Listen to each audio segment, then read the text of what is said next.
Here we have a 2026 Cadillac CT5-V Blackwing. Now this one comes in Summit White, and then we have jet black leather interior. The powertrain consists of a 6.2-liter supercharged V8 that's made it to a 10-speed automatic transmission that gets you 668 horsepower, 659 pound-feet of torque, little over 1,200 miles on this example here. Front end, we do get our LED headlamps along with the LED daytime running lights. And I love the signature lights on the CT5Vs. They look so good. Just a nice, sophisticated yet stunning front fascia here. Love the grille, again, the lights, the trim. Now down here, these are gonna be 19-inch aluminum wheels. Now we get passive keyless entry on the front doors. Door panel here, power door lock controls. You get an AKG premium sound system. Memory seat functions here. One-touch up and down windows on all four doors. Power mirrors that power fold, and they do have blind spot monitors in them. Then we have our rear window lockout there. Trunk release, bottle holder. We have our electronic parking brake, and then for the performance data recorder, if you want to put your SD card in there, you can do that. Hood release. There's a look at the pedals, power tilt telescoping steering wheel, and then we'll get to all this here in a minute, which kind of shows you how you can adjust the heads-up display, the layout, and all of that. But here's our power driver's seat with 4-way power lumbar support and massage function. Huge thanks to Auto Collections of Murfreesboro and Auto Pro Nashville for allowing me to review this car today. I'll leave a link below in the description. But if you're looking to find the best price on one of these closer to home, click that second link down below. It takes just a minute to fill out your information, and I'll make sure the local dealers are fighting to get you the best price on this or whatever new vehicle you might be interested in.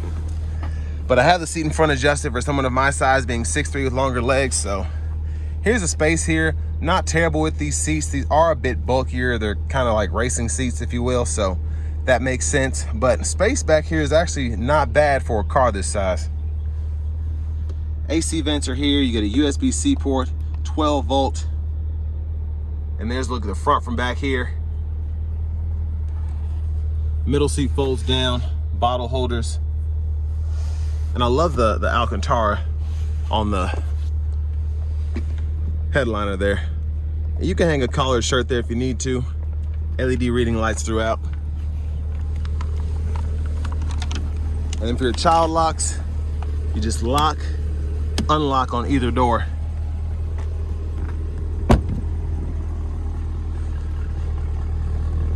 Now here's a look at the cargo space.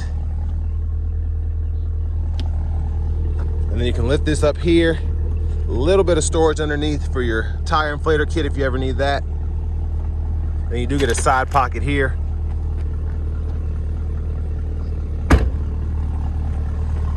Full LED tail lamps on the back. And of course, a lovely exhaust note.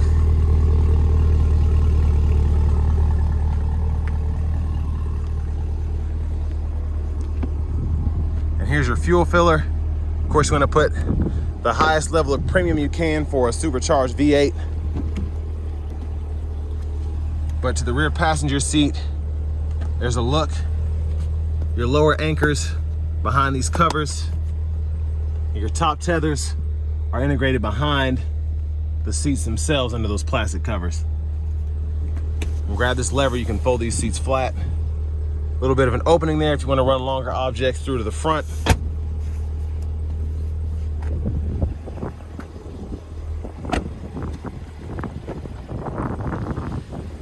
And your front passenger seats here, same power adjustability as the driver's side.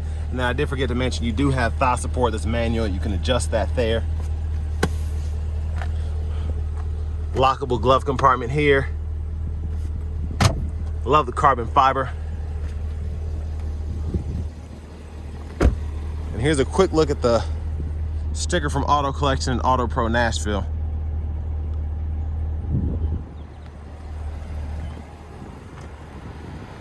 Now back around to the front, just a quick look in the engine bay. But there's that 6.2-liter supercharged V8.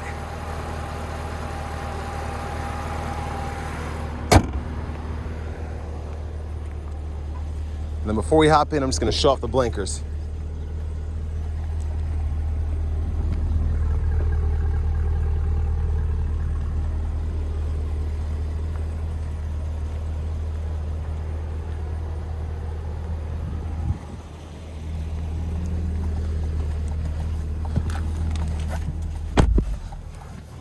Nice leather wrap steering wheel here. Super Cruise indicator up top, and then we have the sensor right back there. There's the horn. Now over here to the infotainment system, we can check our vehicle status here. You can use the animation on the side if you want to for tire pressure, air filter life, and all of that. Or you can go into these sub menus here and you can see all of that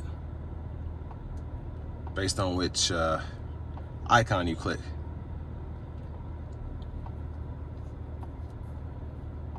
Several different camera angles. You do get a nice front view, and I really like this, just the angle of it, because it kind of makes it easier not to tear a curb up when you're parking. And your backup camera's there. You have that overhead view, curbside view as well. And you can select a theme for the infotainment system if you want to do that. And your settings over here, your vehicle settings include your teen driver, rear seat reminder, buckle to drive, and your Super Cruise lane change. And then if you go down to your system settings, you can change your language and then your units of measurement right here.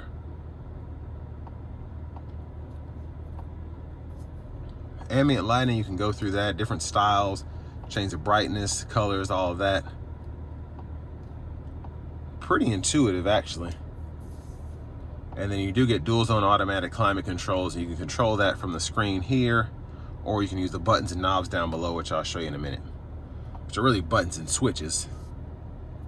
Now for the audio, you do get AM, FM, XM, and then you have Bluetooth, wireless CarPlay, Android Auto compatibility. You can even hook up to Google News, Apple Music if you want to do that.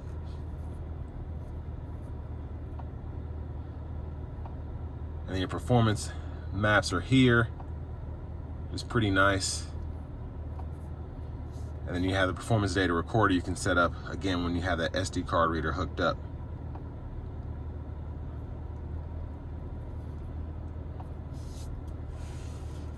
Now down here, again, buttons and switches for the AC controls. You also get 3-stage heated cooled seats, self-park assist, you have your parking sensors, hazards, lane keeping system. Hit this 360 button and you'll pull up that camera view there. Wireless charging pad, then your drive modes, you can toggle those here. And then you have your Tour, Sport, Track, Snow Ice, then your My Mode, which you can configure. And as you kind of go through those modes, the exhaust livens up or dials back depending on what you're doing. Automatic brake hold, traction control, wireless charging pad. And then for the shifter, hit this button, drive, manual, neutral, and then reverse, park. Volume knobs here, you can adjust that, mute, and then you can use this knob if you want to go through without touching the screen. Same with these shortcut buttons as well. Bottle holders, and then a USB-C, USB-A dual there, 12 volt.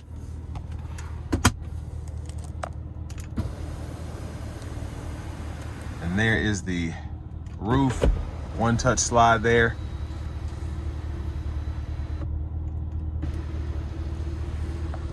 And there's a look at the back seat from up here. And your switches for the sunroof, the motion sensors for the inside, the lights, and then your garage door transmitter, OnStar, rear camera mirror, and then your vanity mirrors here. Left side stock blinkers, auto high beams there, headlights, and then you do get your rain sense wipers. So one time off, auto, low, high. You can adjust that auto sensitivity here, or the auto frequency, excuse me, and then pull up here for the windshield washer fluid. Now over here, we can adjust the layout for the gauge cluster. If you want to have that set up to the drive modes, you can manually change that. And you have several different views that you can go through just by pushing these buttons on the side. And then for the heads-up display, if you look closely, you can change those views as well. I'm going to zoom in a little bit more. So your Track, Tour, and your Sport display there. And again, it's not dancing like that. That's just how my camera's picking up the screen. And the trip meter here And then your launch control as well. You have those options there. But paddle shifters are behind the steering wheel for that manual mode. You have your adaptive cruise, so you can turn that on or off. Hold this X button if you want to, or the cancel button to go between regular and adaptive there. Set your speed, gap adjust for the adaptive cruise and the forward collision alerts here. Heated steering wheel toggle, mute, voice recognition, super cruise. And then you can go through your track list, radio station presets here, volume down, volume up, your V mode. You can set that up as well. And then you can use the scroll bar here, go through your audio sources, and then you have a Bluetooth button right over here. Push button start. Finally, here's the key fob with remote start.